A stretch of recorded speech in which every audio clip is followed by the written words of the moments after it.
guys. This is a bonus content.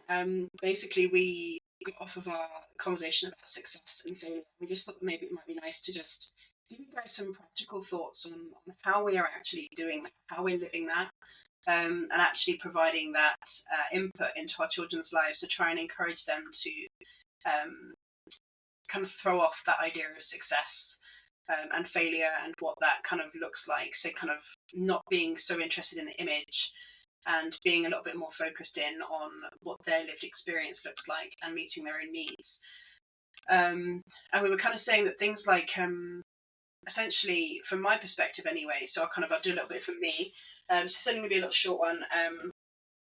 And then Ashley's going to give you some thoughts on her kind of lifestyle and the way that she does things with her girls to try and kind of give you guys some ideas of practical things you can do, maybe some books you could read, stuff that we've found has been really helpful to us. So from my perspective, I've spent a good few years now on a kind of a self-growth journey. So I have spent a lot of time working with coaches and in my own self as well, reading books and taking care of myself.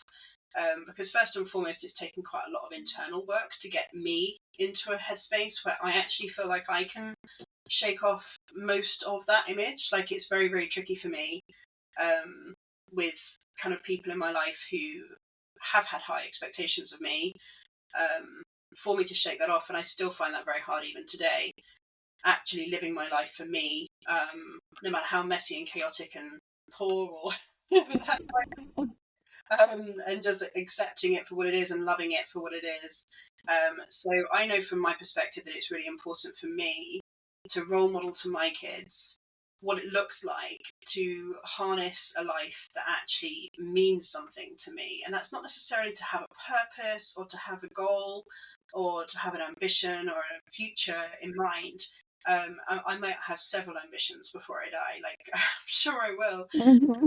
Fun part of being ADHD, really, which they almost certainly are themselves. So that's also very important to me, is that I help them to understand that and know that there are likely to be lots of different things they'll be interested in time, and that actually is amazing, and they should totally embrace that. But from my perspective, I think for the most part, what's been super, super important is the slowing down, and that sounds so simple, but it really is.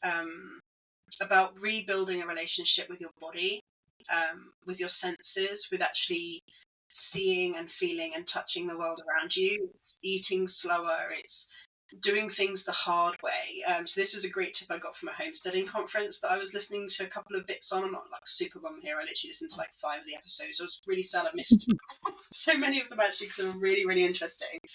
But there was a guy who's basically saying that harder is better. If you want to actually experience your life, knead the bread, bake the bread, don't go buy the bread. Like, simple as that. Like, if you can find a couple things that you're willing to do the hard way, walk to the shops instead of take the car, like whatever it is that you can do to build in a little more hardness or slowness in your life, the more you will regain your humanness and your ability to meet your needs. And it's so true, because when even just taking a walk down into town, we'll talk to people, we'll cuddle cute puppies, we'll feed ducks, we'll have an outdoor picnic, we'll move our bodies, we'll feel more satiated and tired from the experience, we'll get our books, we'll sit and read, we'll do some colouring, we'll then walk back. And all of that brings interactions and experiences and smells and touches and things that Yeah. we would have had if we'd just driven to the library and back. And quite Yeah. frankly, they would have spent the entire time scobbing in the back seat, and I would have been grumpy probably. So, like, making an Yeah. entire day out of a trip to the library does sound like the stuff of dreams, in terms of like lifestyle. And absolutely, I'm not saying that I'm not privileged in being able to work part-time and obviously be able to have that time with my kids and all the rest of it. But for me, it's mostly through the role modeling of slow living and offering them that opportunity to really connect with me, with the world around them, to take their time. And obviously that bleeds into their learning. So as they're kind of interested in stuff, and like, Yeah. if we're interested in something for a day, great. If we're interested in something for a week, great. Like, I allow it to just take its natural course. And as I said before, we're not full-on schoolers. I'm not going to claim that I am completely super chill, and let them get on with whatever they want to get on with all the time. But I consider myself a scaffold. So essentially, I'm providing a gentle support. I lift them up. I give them the facility. I facilitate the things they might need, the stuff they might need to be able to do the things they want to do. I just put it there, and I just give them that opportunity to take it, and to try. And I try not to put unbounded pressure on them, and I try not to give too many kind of big arbitrary goals in the future of things we're working towards.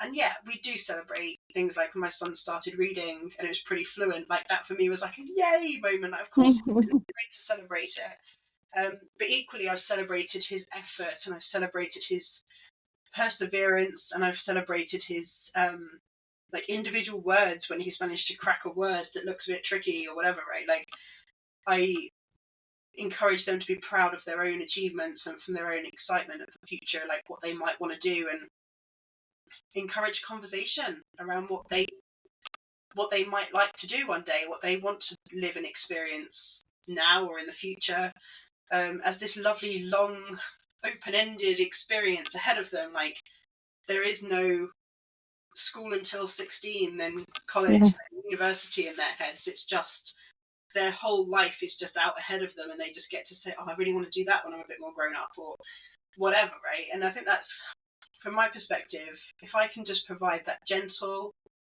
kind of inspiration, that gentle, not pressure as in pushing, but just gentle supportive lifting, Mm.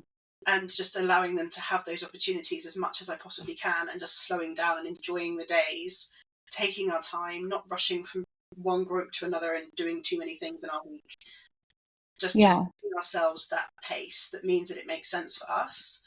Hopefully I will allow them to continue on long after compulsory schooling times are over, to build their weeks in a way that means that they have the right amount of like learning focused, any kind of goal oriented things combined with the living and actually experiencing and cooking a lovely meal for dinner and caring about themselves, whatever that looks like. So that's my thoughts on it. But what's your take, actually? What were you thinking?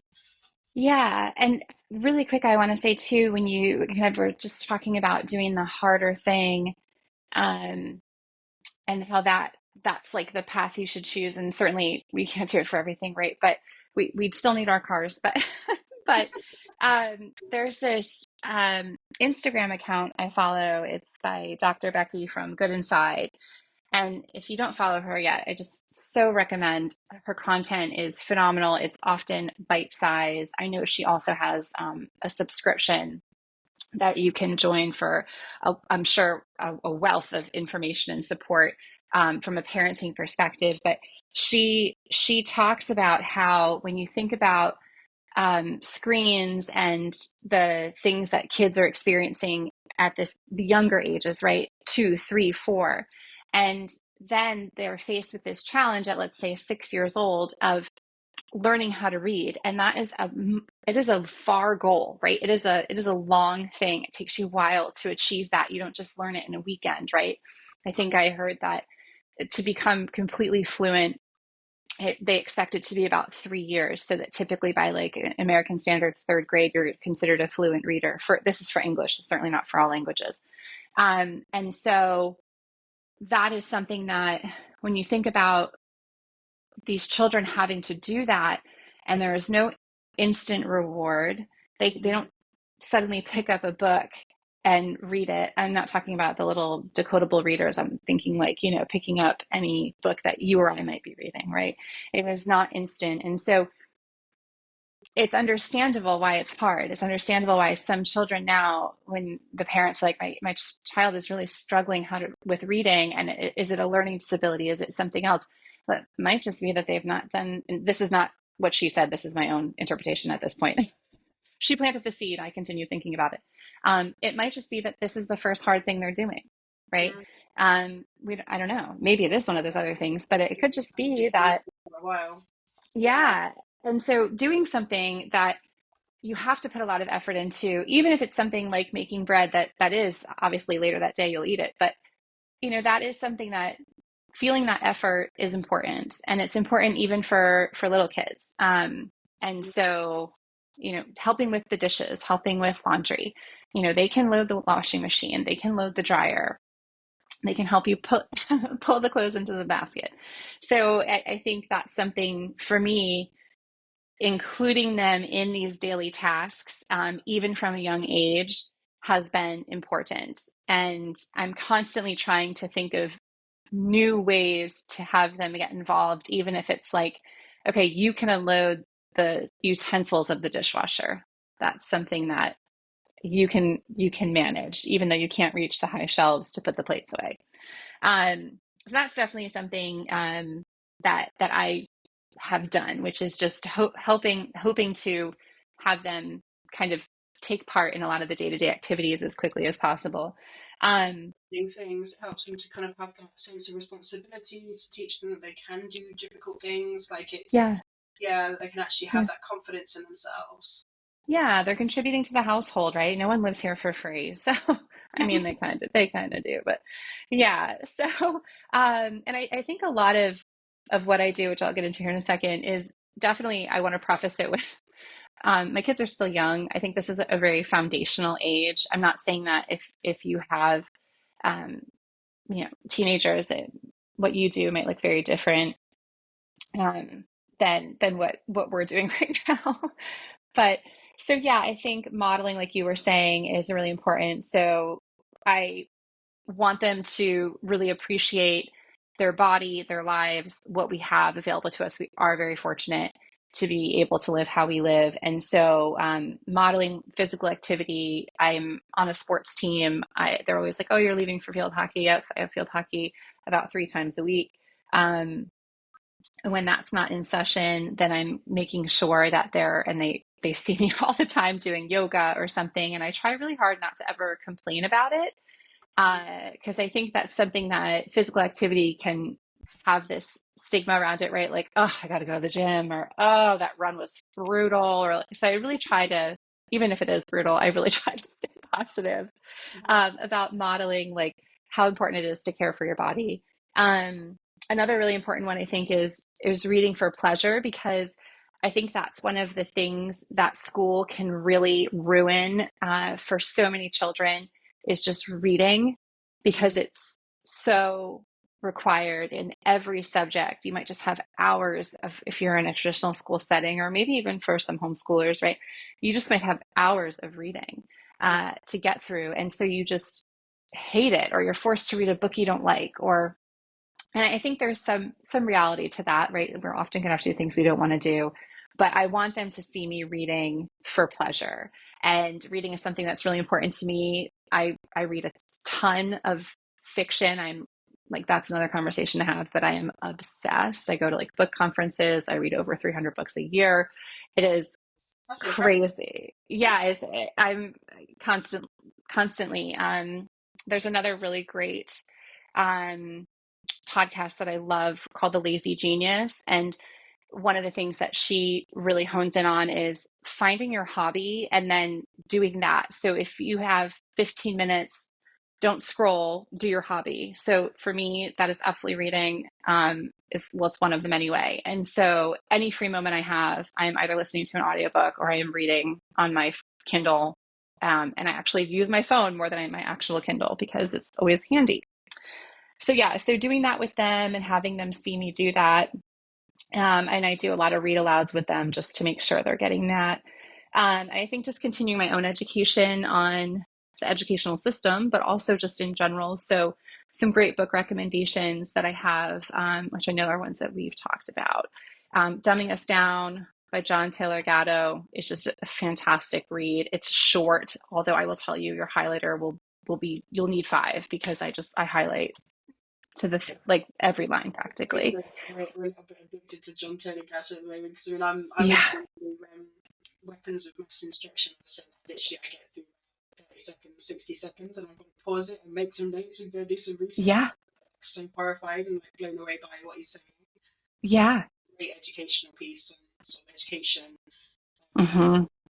and obviously just trying to make sure that we are aware of let's say we will be getting into a little bit more of a what's the word I'm looking for? Slightly more nitty gritty on the Yeah, education. deep dive. We will get there, I promise. But we're but yeah, he's a really great one. I really like him. So yeah, carry on. Sorry. Yeah. Yeah, no, I love him. Susan Lin has a great book called The Case for Make Believe, Saving Play in a Commercialized World. Mm, And it has some great pieces to it. I'm not done yet, and I've already like tabbed a bunch. mm, Really loving that.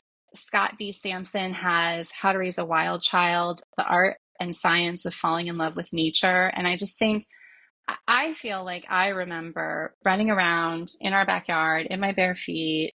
I do think that we lived in a very different time, with very different realities around safety and things like that. But I would be outside playing with all the neighborhood kids until it got dark. And when it got dark, you went home for dinner. And that in the summer, that was amazing because it got yeah. dark real late.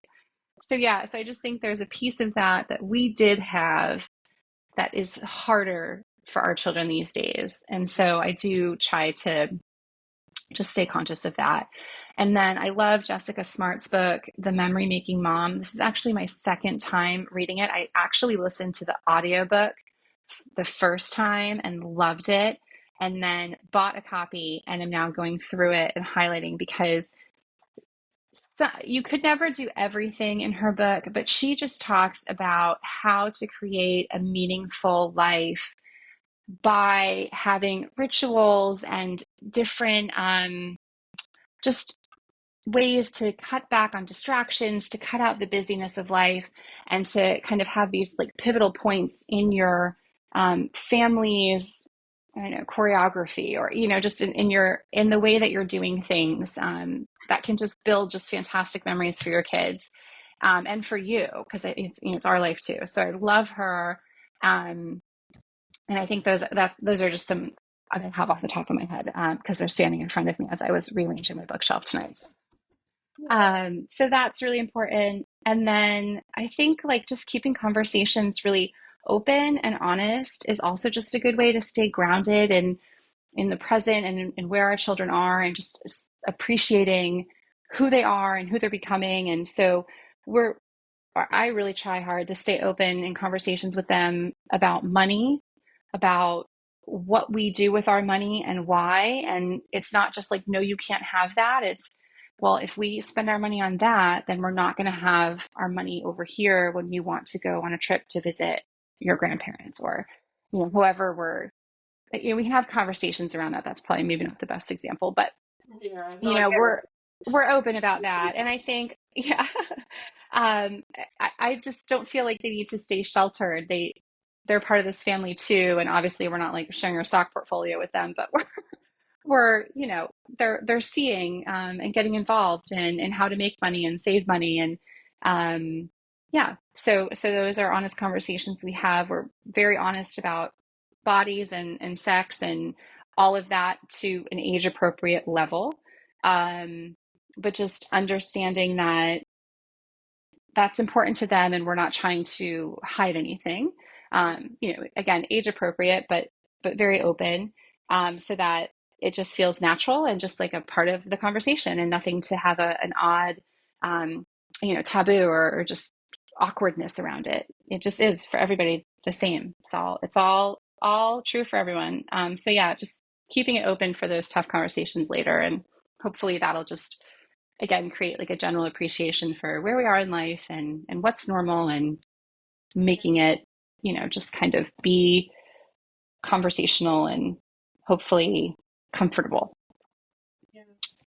I think that's the thing. I mean, a lot of it is just in reality, right? I feel like it's trying to make sure that we are giving them a really broad sense of what real life looks like and the challenges that they may face. And they Mhm. get to see and experience those interactions. They're going to be involved in the house moves. They're going to be involved in their day-to-day living. They're going to not like something about the way kind of kids at school are kind of like being bustled out the door. Their mum's coming home and blitzing the house and trying to do all her work and making all those Mhm. important phone calls. I mean, the life that happens when they're not around, the stuff they don't witness. Hmm. Obviously they get in from school and they're tired. It's like, oh, and then you can go watch a bit of telly and chill out, do your homework, and then it's just dinner and bed. And that's fine. I'm not saying it's a bad thing. At the end of the day, families need to do what they need to do. But I do think there is definitely like they're missing a lot of the context, a lot of the what Yeah. real life actually has to achieve, like what you need to do day to day. So yeah, I think that mostly, I think both of us have got very similar approaches in the sense of definitely enjoying similar books and caring about similar things. And I think it's really important that whatever your family situation looks like, whatever is important to your family, whatever you do prioritize or you think that you wish that you'd been encouraged to care more about, whether it's creativity, whether it's art, whether it's reading books for fun, whether it's just playing, whether it's just resting, Hmm. even like having a nap when you need to nap, whether it's like whatever it Yeah. might be. It's like look at your lived experience, look at your day to day. And at the end of the day, this can't be prescriptive because our lived experience is not your lived experience. So Yep. definitely look at what your day to day looks like, what your kids are like, what their needs are, what your needs are. And ultimately, this is just an activity to recognize what you might be considering success to be for them and for you. And this is where we can end up having that school at home, being really strict, having real fear about their future, and overcompensating and being too prescriptive and too on it. And actually, that can, in its own way, create that disconnect between their own intrinsic interests and Hmm. obviously what you're kind of forcing and fearing. And those fears get passed on, and they build the same messaging that they would have gotten if they went to school. Oh, I do apologise. So yeah, so I think it's really important to care about what your vision of success is, because if you're not taking the time to think about that and actually consider that, then you could accidentally pass on all the same limiting beliefs, and then have all the same put all the same fears and inject all the same arbitrary lines and limits into what education should look like for them and what's important and like what you should prioritize in life and how, like, yeah, okay, you want a nap, but oh well, you need to go tidy your bedroom. Like there's an element of like, okay, like we have to be really mindful here of pushing them past actual needs.